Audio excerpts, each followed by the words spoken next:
So a lot of people have been asking me lately about proper journaling techniques, why they don't see progress journaling. I say, show me your journal. And they have 3 sentences written down. And it's no surprise why they're not doing anything. They're not progressing. They're not getting better.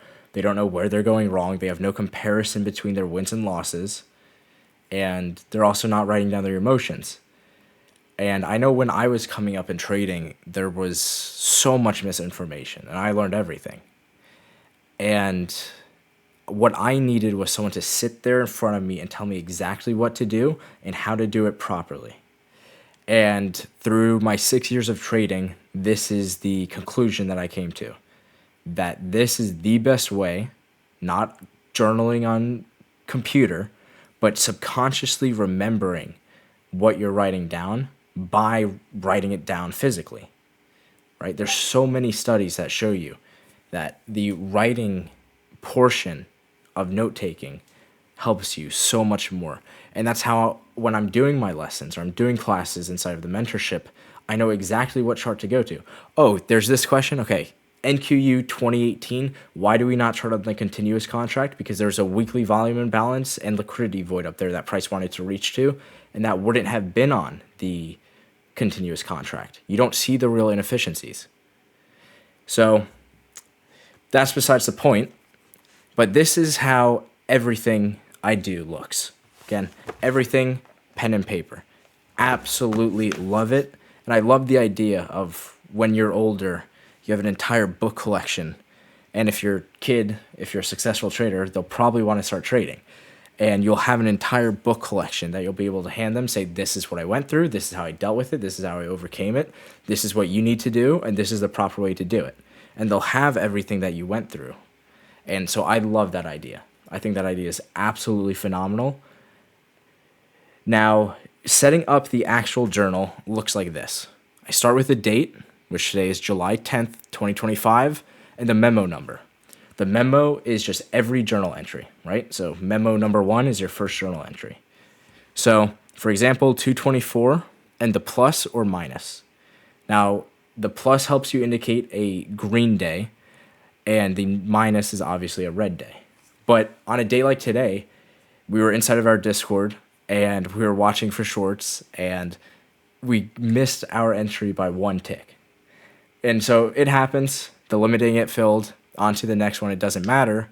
But every time price does something, price is perfect. We need full accountability for our actions. I'm going to show you how I eliminate FOMO. We don't have to worry about missing the move, and we don't have to chase after the move is already made.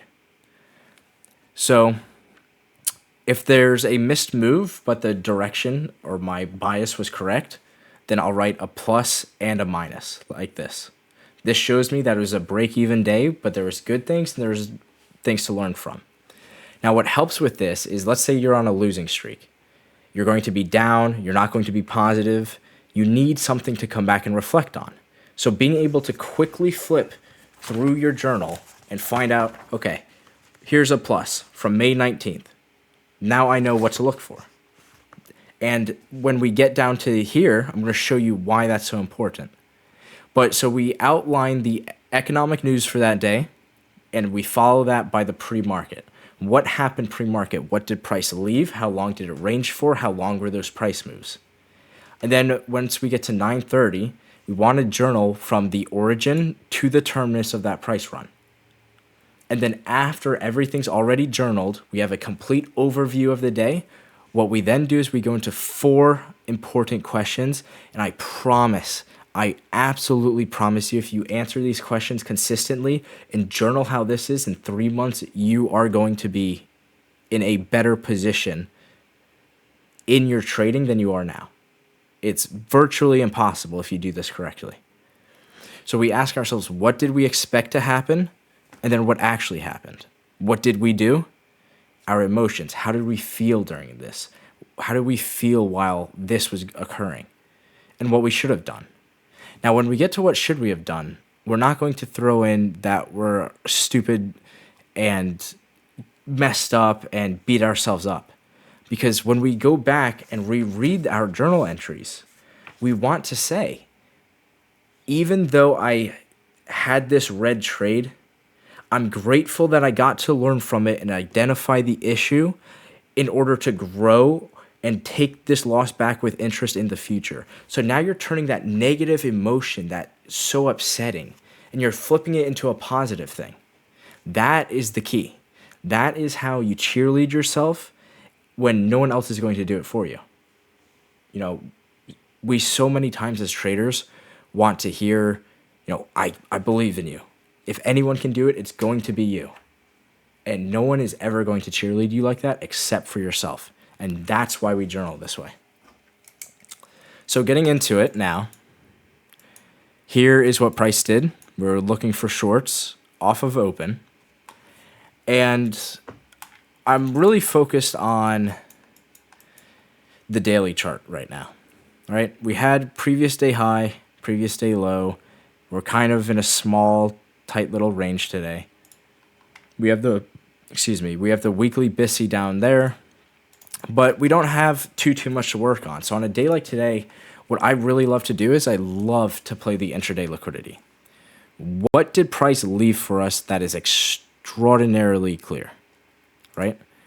So all of these lows are super clean. They're way too clean all throughout here. And so when we look at ES, right? ES, we had SMT here, and then SMT at the highs going into open. So what I want to do is I want to start from the closure of the previous day. So from 1600 or 1659, we'll come back to this.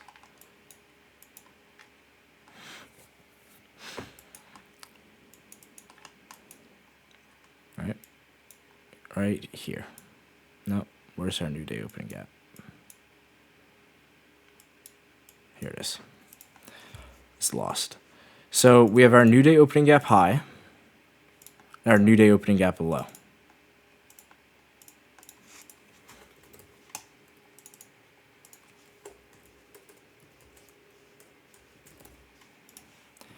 Now, the very first thing that I do every single time is I write how large that new day opening gap is or isn't. That's going to give us the information. Now, we obviously had economic news at 8:30. So 8:30, red folder. I believe it was retail sales.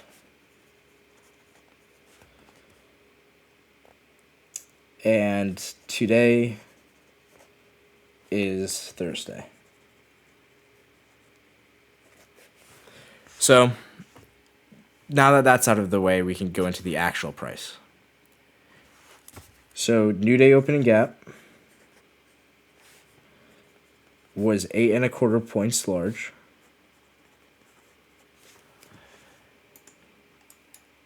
And NQ created an intermediate term high.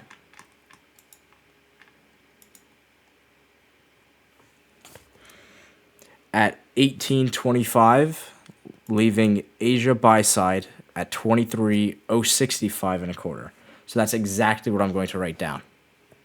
But before I write that, I want more detail, right? Everyone in my Discord knows that I journal everything in extreme detail. If you don't want to, and your journaling works for you, that's perfectly fine. For me, I want perfection. I want to know everything there is. So from 1800 to 1825, that's exactly what I'm writing, to 1825, NQ rallied 32 points in 25 minutes.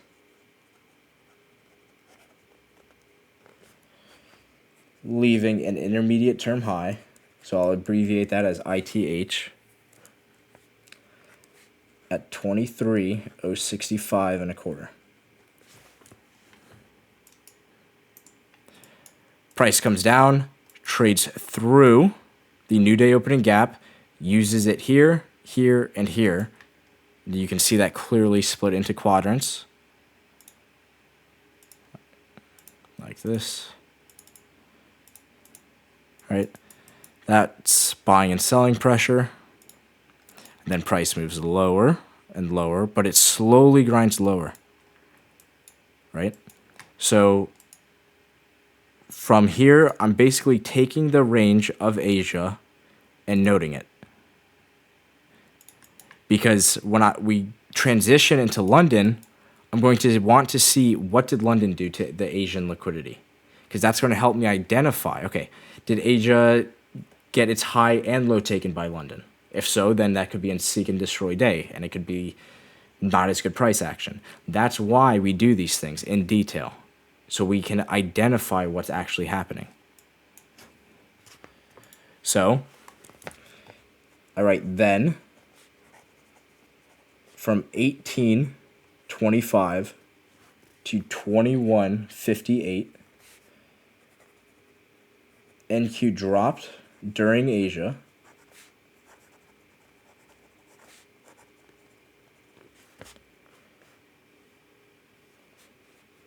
to a low of 987 and a quarter.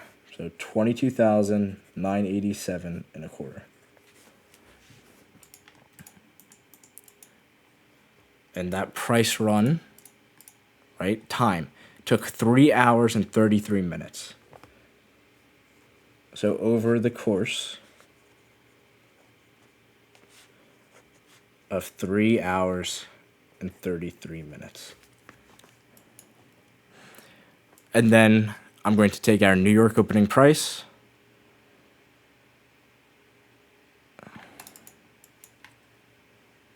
and then extend that out.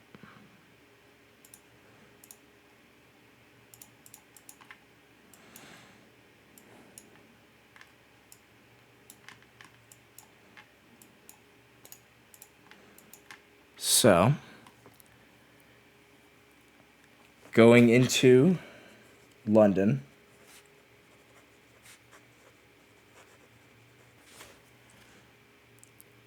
what I'm looking at is this range here before the drop lower. We have a shallow run. We have a shallow run into sell side, into Asia low, which digs in how deep? Only 3.5 points.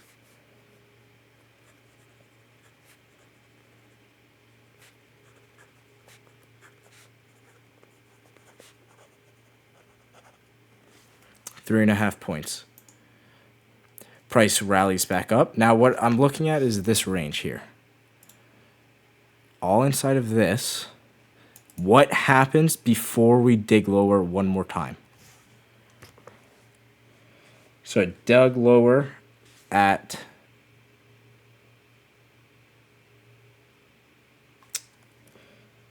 0028. And then putting in the low at 984.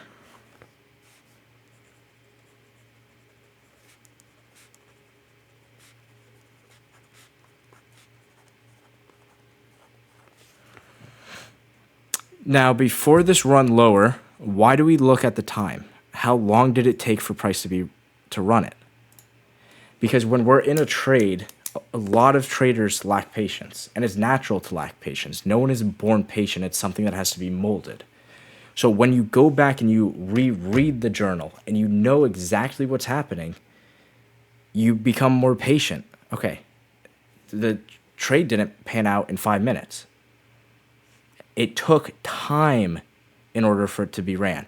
And then at what time did it become ran, right? During the macro, from here at 1250 to 110, what did it reach for? It reached for these relative equal highs. And then it ran it, right? So these are all things that you have to look at and write down and journal, especially if you want to be trading this specific area of time. So this is the date range tool. And that's exactly what we're going to go over. Where's the macro? At 50. Price ranged until the macro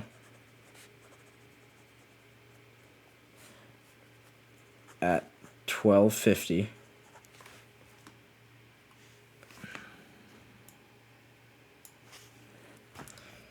And then parentheses 22 minutes.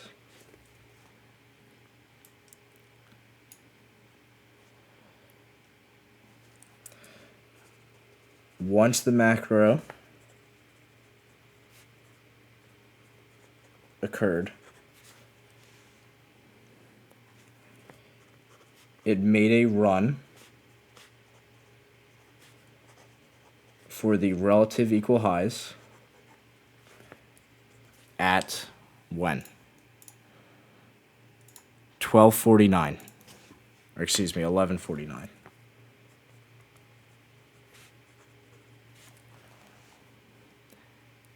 Digs it once, digs it twice, buy side pool at 113.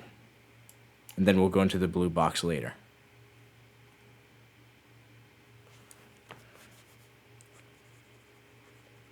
Leaving a short-term high at 113 at 23,002.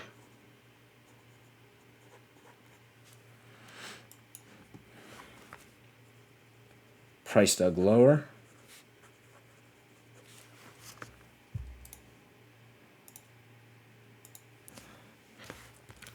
Dug lower.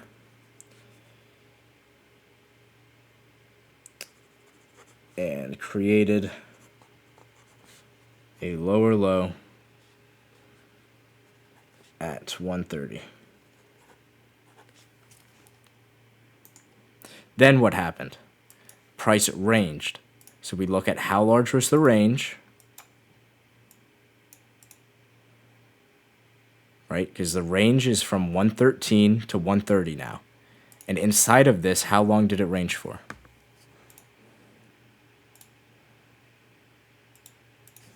For an hour and 46 minutes. From the 130 lower low, price ranged for an hour and 46 minutes, creating SMT with ES. So now let's look at that SMT, right here.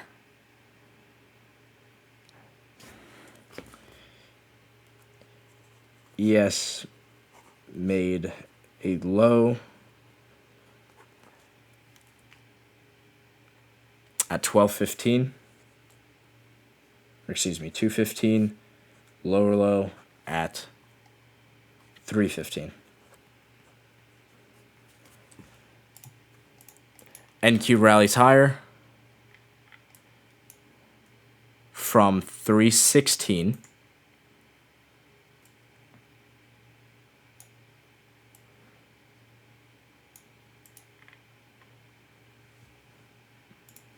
to 5 o'clock.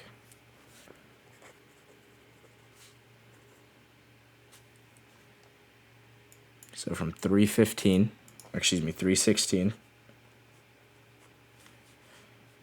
to 503. Q ran higher. How many points in how many minutes, right? This is building patience. It's repetition over and over and over again. 67 points in 1 hour and 47 minutes. Where did it draw to? The current new day opening gap.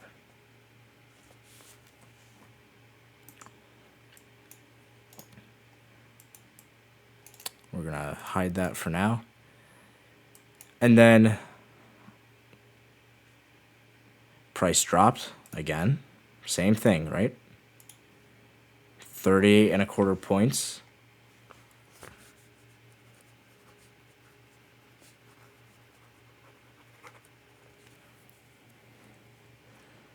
over 29 minutes to put in relative equal lows between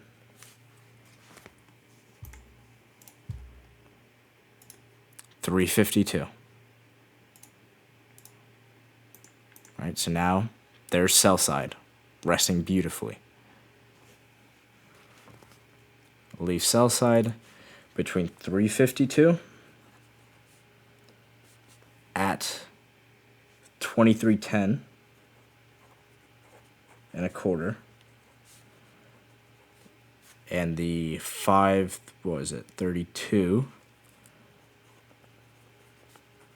low at, how close was that? 2312.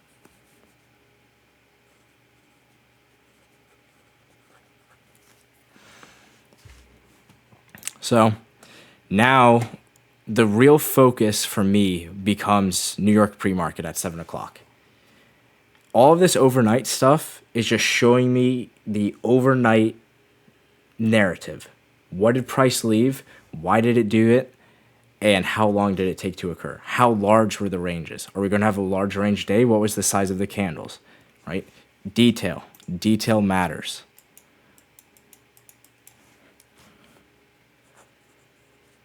From the relative equal lows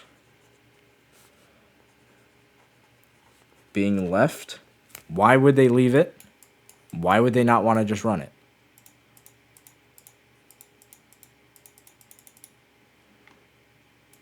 Because this is going to engineer liquidity. This is all engineered. Price rallies higher,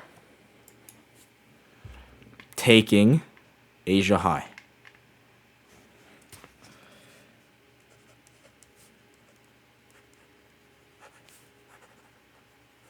So NQ rallied higher, taking Asia high at what time? 7:40. Now we look for our divergences throughout this. Took Asia high at 7:40, where ES failed to. Right, so that's our first thing that we're paying attention to, is that SMT. What is price action telling us? So 753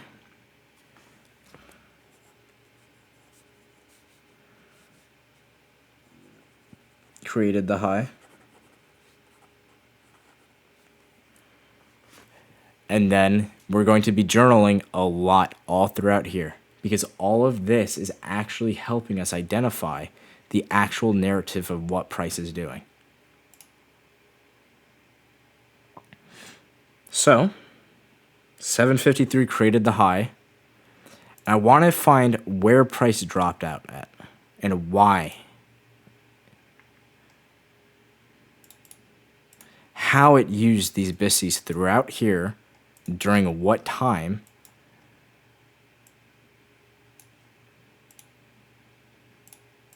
like this. So 801 traded into the 15-minute BIST, buy side imbalance, sell side inefficiency. It's a bullish fair value gap. Well, up close fair value gap, I should say. That includes the volume imbalance. Right? When there's the fair value gap, you have to include the volume balance.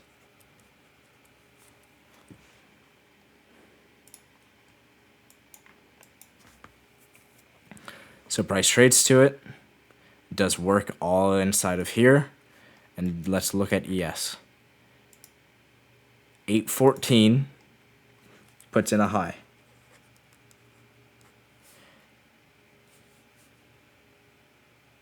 $814 digs the 805 short-term high.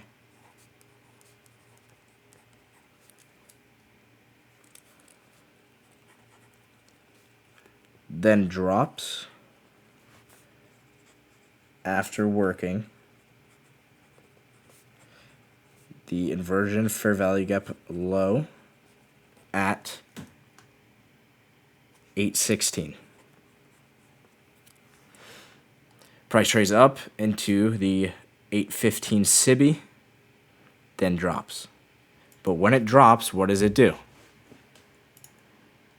It leaves relative equal lows before rallying higher. So at 826,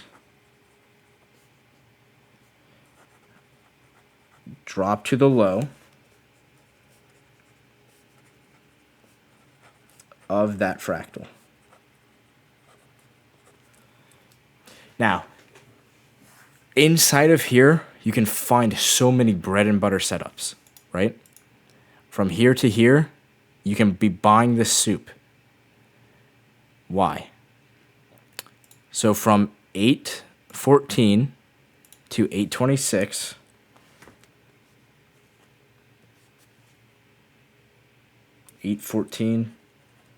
to 826,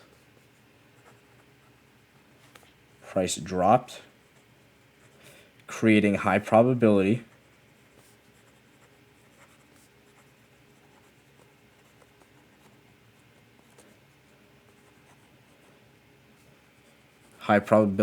relative equal lows.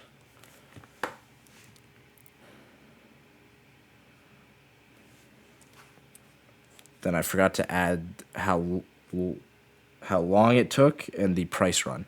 So over 12 minutes, dropped 20 points.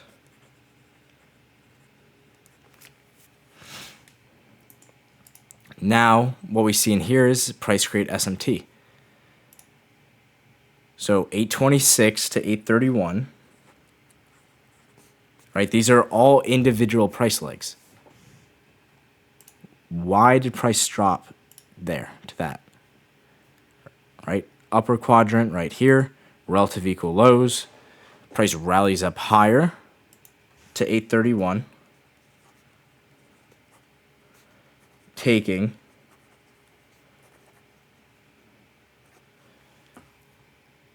the 814 high on NQ. Price dropped. So then I write 831 to 837. NQ dropped to the current new week opening gap.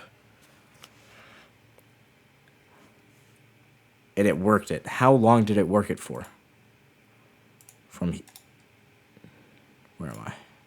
From here to here for 37 minutes. 37 minutes. And he worked the new day opening gap. Quadrants.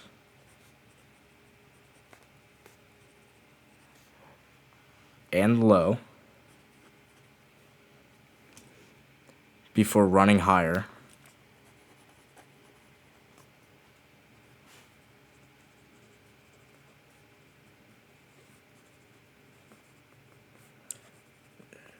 During the 9 o'clock hour.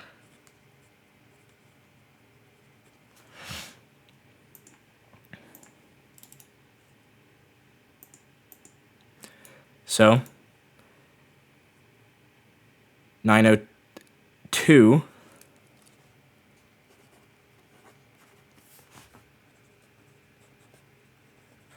rallied outside the new day opening gap, higher high at 9:08.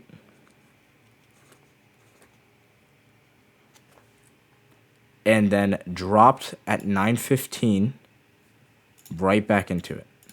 9:14.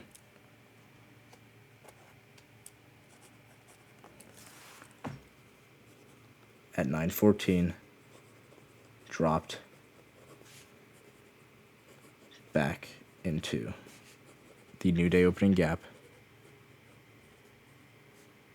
creating a swing low.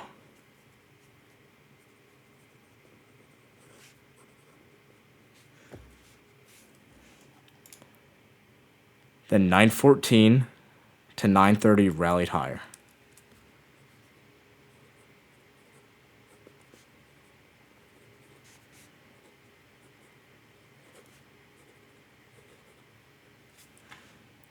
Rallied higher.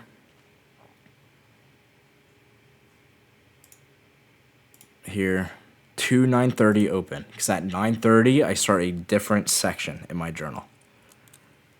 Rallied higher, 31 3/4 points.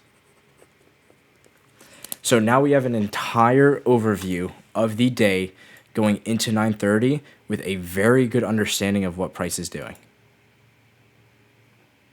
But before I do that,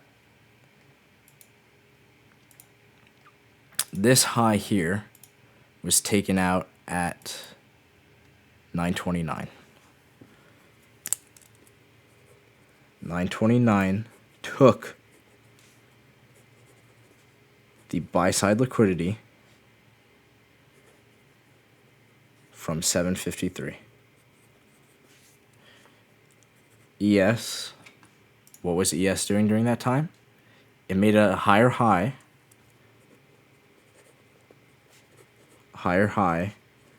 over 814, but failed to 1, take Asia high, and 753. Right? So this is the notes so far. It's not a very quick thing. It's a little bit tedious, but I promise you, in the end, I'm fixing my camera. Hold on. That's what you guys get for doing it like this. So, we have an entire overview of everything. Everything right now should be clear. Everything is setting up perfectly to go lower. Why? So now, let me write on my header. Hold on.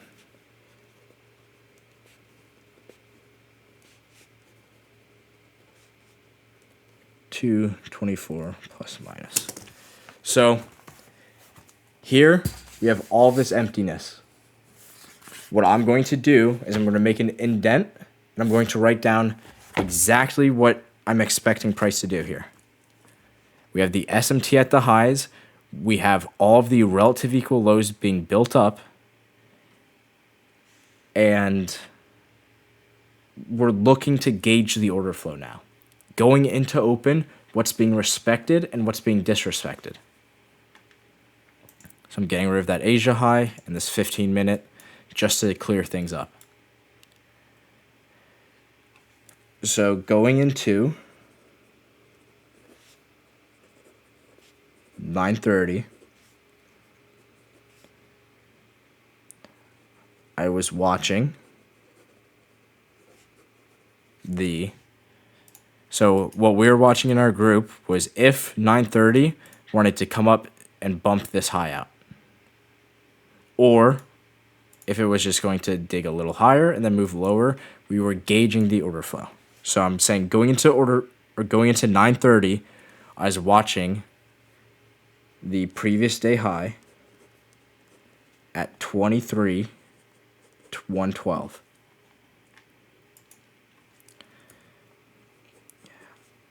I was more focused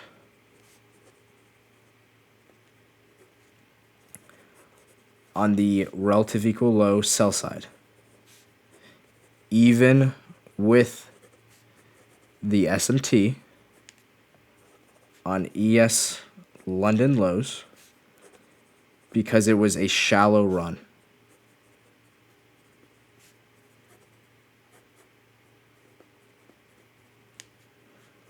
Shallow run on ES.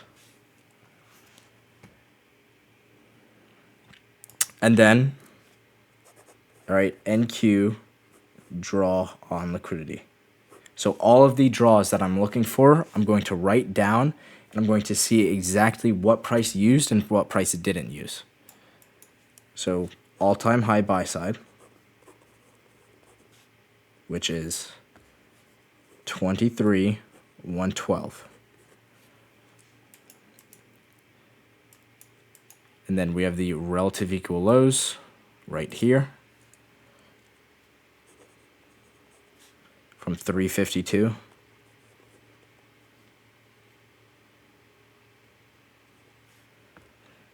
at 2310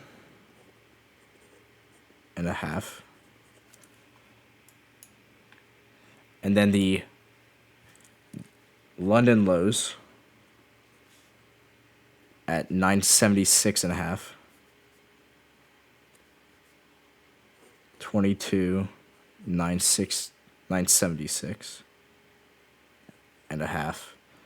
And then the previous day relative equal lows at 1 o'clock.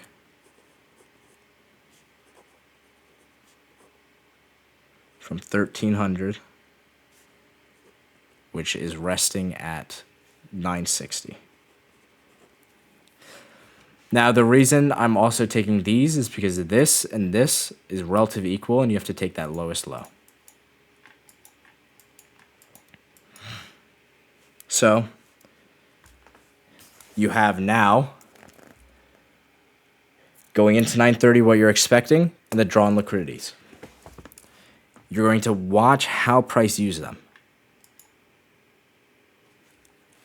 So at 9:30 open, the very first thing I'm looking for is this opening range gap, and it's going to help show me the narrative.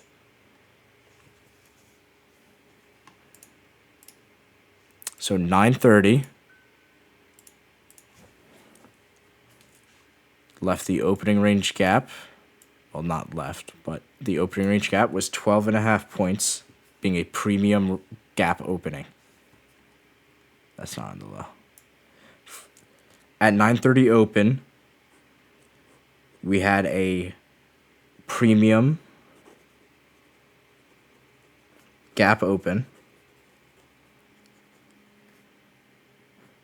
of 14 handles.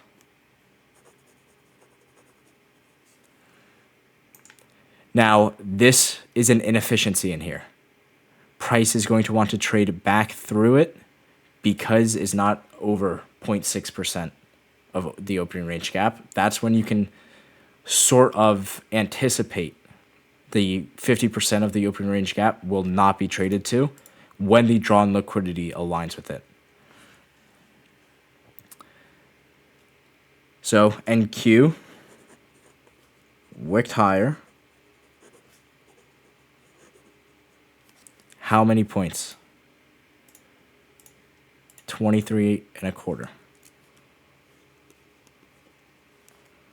from its low.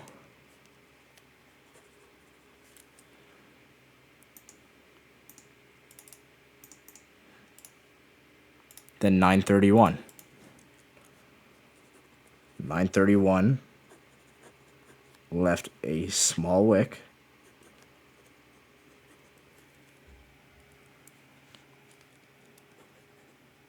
Then dropped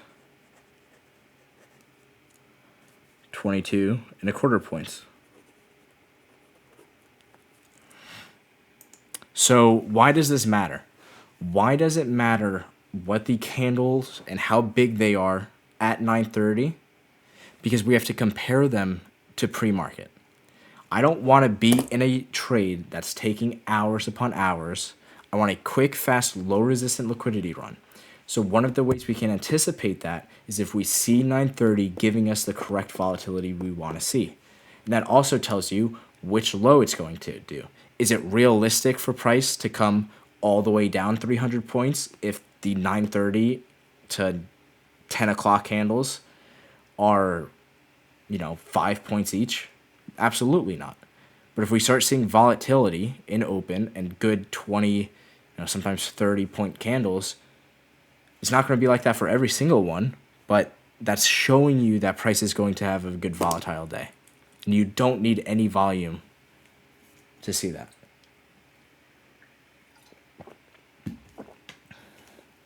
So we do the same thing, but we have to look at this 5-minute BISI. 931 closed on the 5-minute BISI low.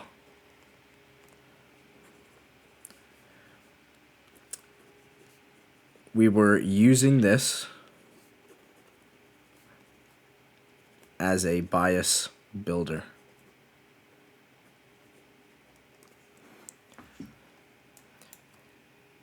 $9.32, right? Same thing all throughout each of these candlesticks in detail, understanding what it did and why. So, 9.32 dropped lower.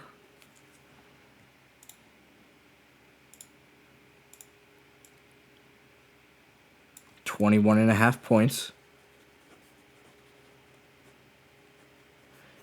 to the new day opening gap quadrant low.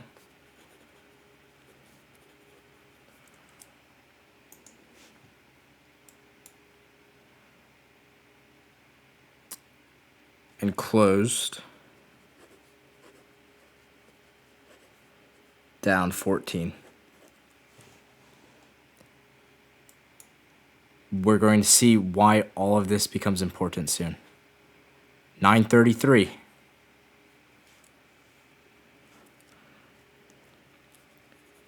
$9.33 opened with a volume imbalance. When I see volume imbalances, this is really helping me look at the weakness of price. Is price going to just wick up a little bit and then displace lower after creating that imbalance there? Or is it going to disrespect it and trade up higher? Then I'm going to probably have less of an interest short. Because this right here is showing me weakness, right how it opens on that new day opening gap high.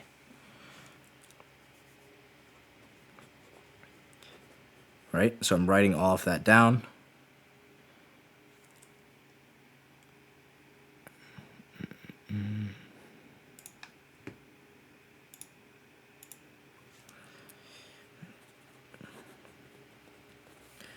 Wicking to the 858 consequential encroachment wick.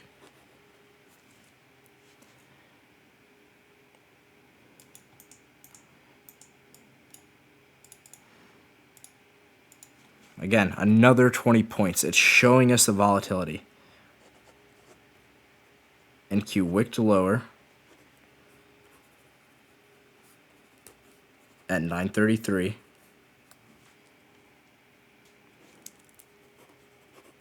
Taking sell side and dropping below the new day opening gap.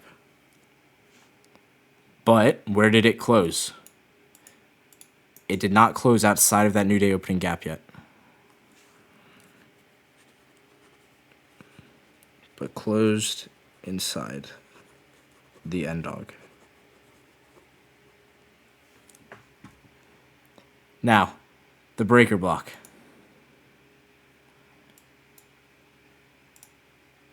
You have this closure here and this closure here. So it's the lowest down close candle or series of lowest down close candles. But because both of these are exactly equal, what I elect to do is now see the wick.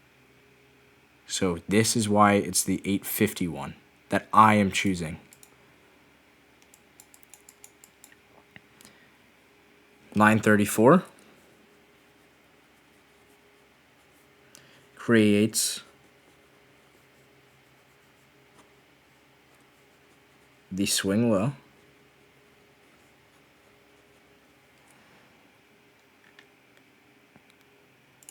And now we look at how the quadrants were used in here of these wicks. Was there anything of value? Anything that we missed?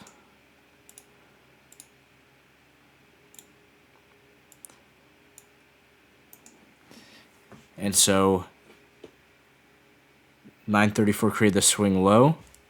935 traded into the bearish breaker block.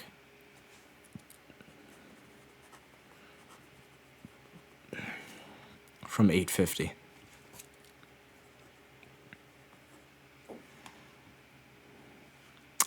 NQ kept creating relative equal lows during this range.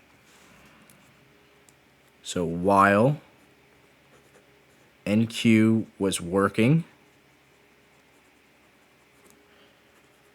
the bearish breaker block, it kept forming high probability relative equal lows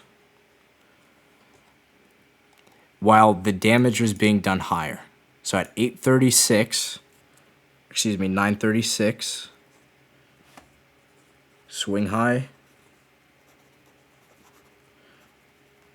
was souped.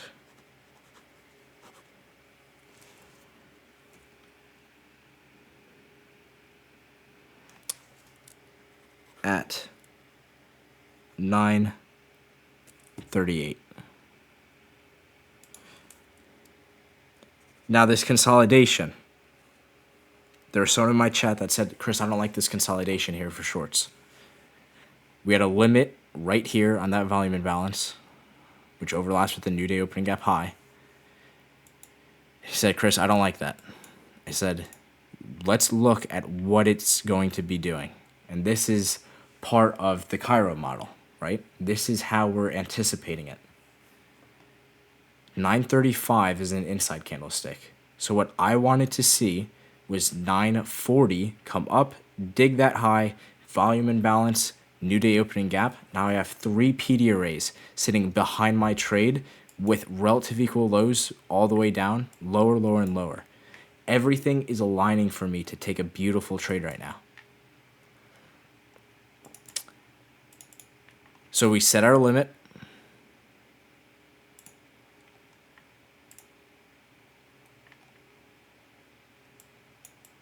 Here we are. We set our limit at 43.75, which was 1 tick above new day opening gap high to trade inside of this volume imbalance. Stop loss was up here, and take profit was 23.78. Oh no, sorry, that was stop loss. 976. So right down here at that low. So how do we journal this? Well, we don't do it yet. We continue doing the complete overview of what price did, how it did it, and what it actually worked off of. And then we answer those 4 questions from earlier. So 938, souped 936 high, failing to trade into the new day opening gap high and volume imbalance for the 933 SIBI. So next page, I have to rewrite July 10th, 2025, and the memo 224 plus minus. During this entire consolidation, bodies respected.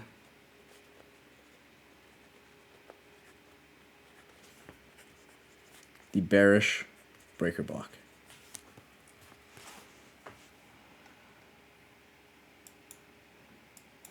And then we had an SMT between 939 and 948.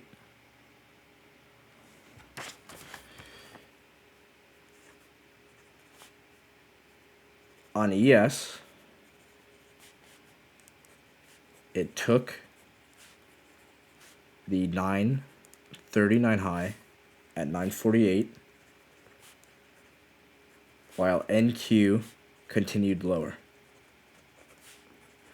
Now, a massive problem I see every trader do, especially in my chat room, and that's why, you know, we're teaching this properly, is they see the lower lows here and here as SMT and a bullish SMT. That's not bullish SMT. That's not what SMT is. That's not the time you expect that SMT to form, and it goes against the draw. SMT is a confluence that goes with the draw and liquidity. The draw and the narrative of price comes first.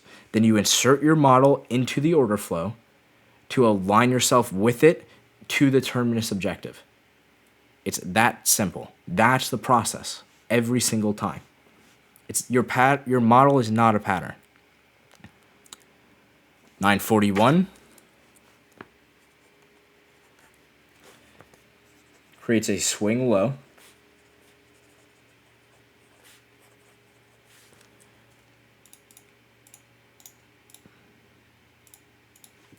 One and a half points above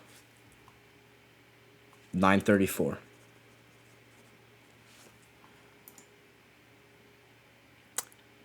$943 trades to the bearish breaker block from 850, then displaced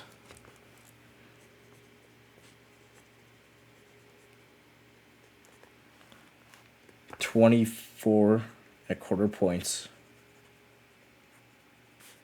at 948. So, how long was this consolidation? 14 minutes.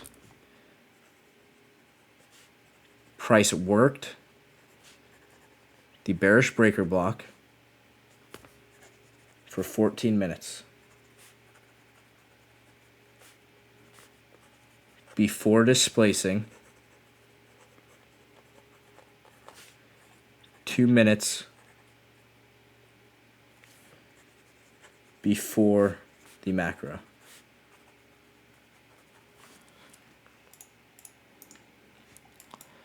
And Q dropped,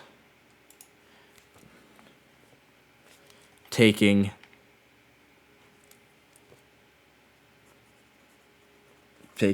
the 352 sell side liquidity. 949 traded below New York opening price at 12 o'clock and closed below, forming a fair value gap right here. Christopher, how do we anticipate breakaway gaps? This and this ended up being a breakaway gap because it's leaving this bullshit up here. Just like how price here is leaving this. How do you know it's not going to get completely filled? Right like this. When are old lows support turn resistance? Only when there's a fair value gap overlapped with them. That's from the 2023 mentorship. So 950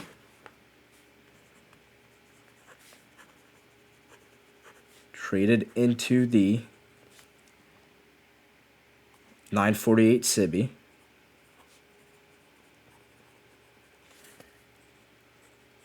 With 951 trading to the 352 low. Why do we journal the highs and lows?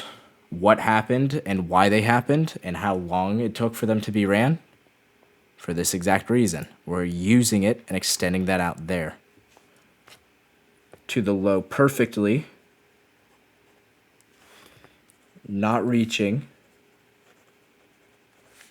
50%,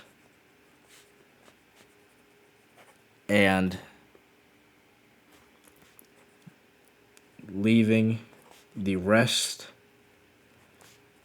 as a breakaway gap.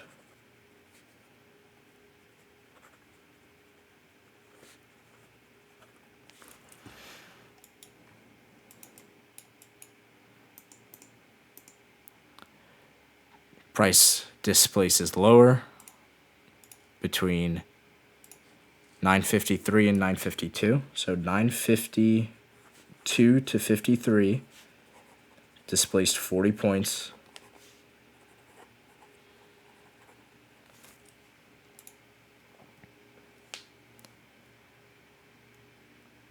And then it took London low at 953. Taking London low at 953. Price grinded lower for how long? When did price slow down? Right? Not that it's slowing down necessarily, but the candles are now becoming a little less in throughout here. So 954 to 957. Slow down slightly.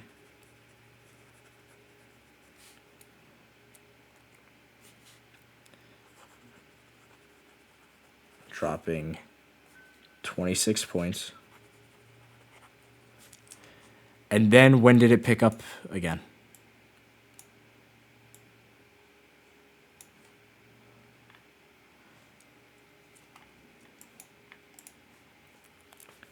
$9.58 to $10.06. Dropped quickly.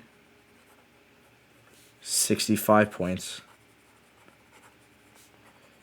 To the ultimate, I'll just say to the terminus objective of 22,910. Just like that. Now we have the overview of the day done. Took 2.5 pages of notes, and now we go into the most important part of it, the reflection. How we ourselves are going to grow from here. What did we learn? How did we feel? How can we overcome these things? So the first question is, what did I expect to happen? Now, if you're following along with me and doing it properly like you should, your answers are going to be different from mine. And they should be, because that's how you grow. So for me, I'm writing going into open. I wanted to see if price was willing to drop for sell side or go to buy side liquidity. So I was gauging order flow because I was unsure.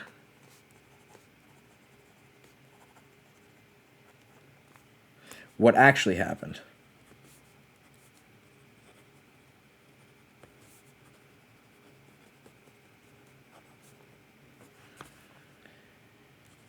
NQ wicked higher, forming SMT. then used the bearish breaker block to run lower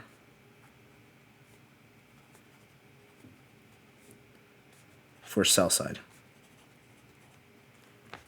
What did I do?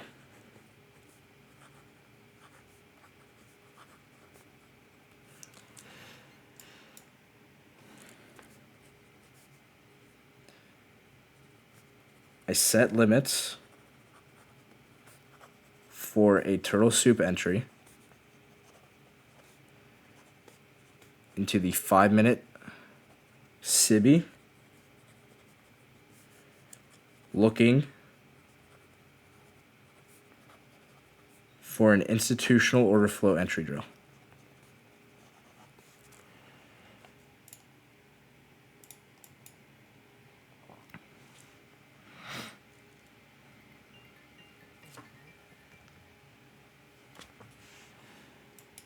Now, emotions during this.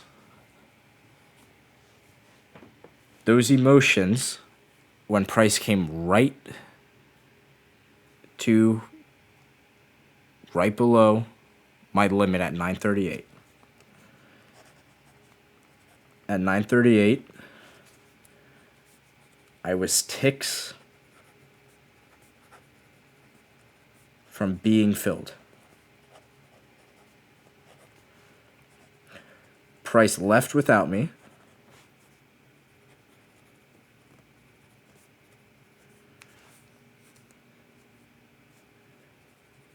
Price left without me. And how did I feel? You have to self-reflect. How did you feel during that? It's okay to have emotions. I'm not a robot. I'm a fallible human.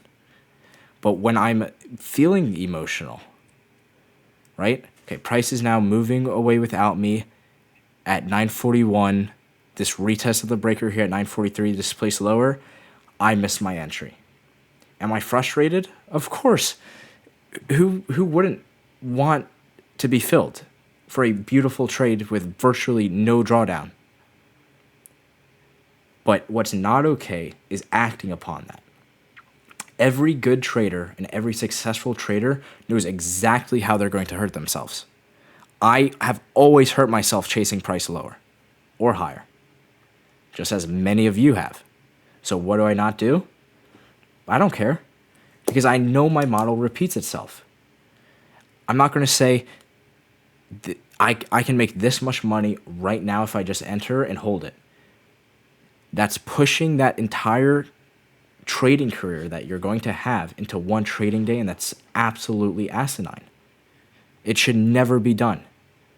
And what you're also saying is you don't trust your trading model. If you're entering impulsively, trying to be greedy, you have zero trust in your trading model. Because if you did, you would have no problem missing a move. I know that tomorrow my model is going to appear. I know next week I'm going to make money. Because I have my backtesting, proper backtesting, not the replay mode garbage. We'll have a video on proper backtesting sometime. But this trust in the model is exactly how you overcome being impulsive, being impatient, being fearful, being greedy, the 4 central tenets that every trader faces. That's how you overcome it, by doing it like this. So when price left without me, I was frustrated.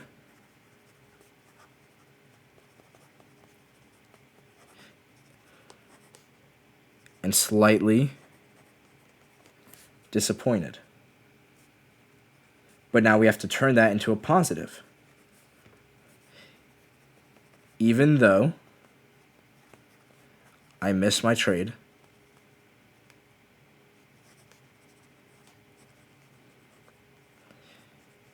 the model and bias played wonderfully.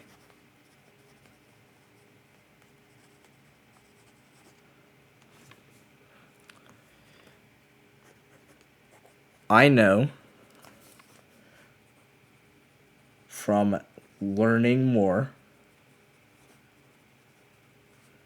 today,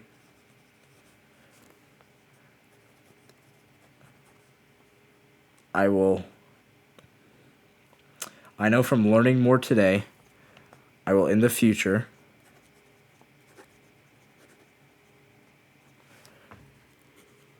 be even better. And then I'm going to reflect on my past self. What would me 3 years ago have done when I was still right about to be coming out of it, or I was just about to start being break even, however that timeline went?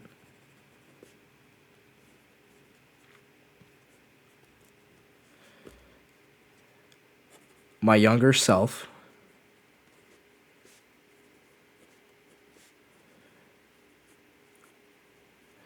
would have FOMO'd and imploded.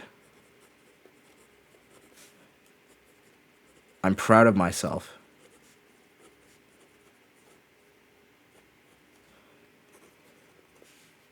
for not making a low probability decision. Do you see how now this missed entry that's frustrating and upsetting now becomes a positive thing that I don't care about? That's how your mind works. If you're in that journal beating yourself up, you wonder why you can't get out of the bed in the morning.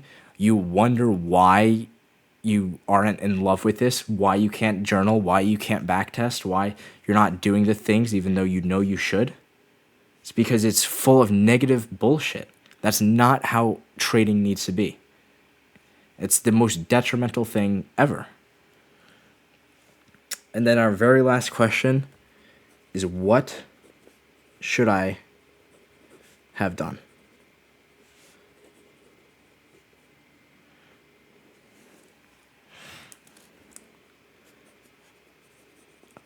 I should have entered on the bearish breaker block because breakers create breakaway gaps.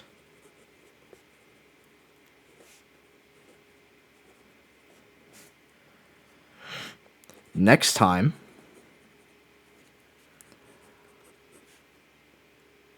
I have options. I'll either size lighter for a wider stop,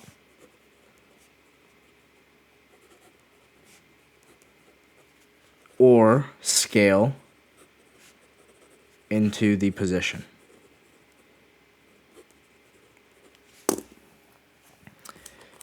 So that was about 3.5 pages of journaling. And what I'm actually going to do is I'm also going to draw the chart out inside of my journal real quick.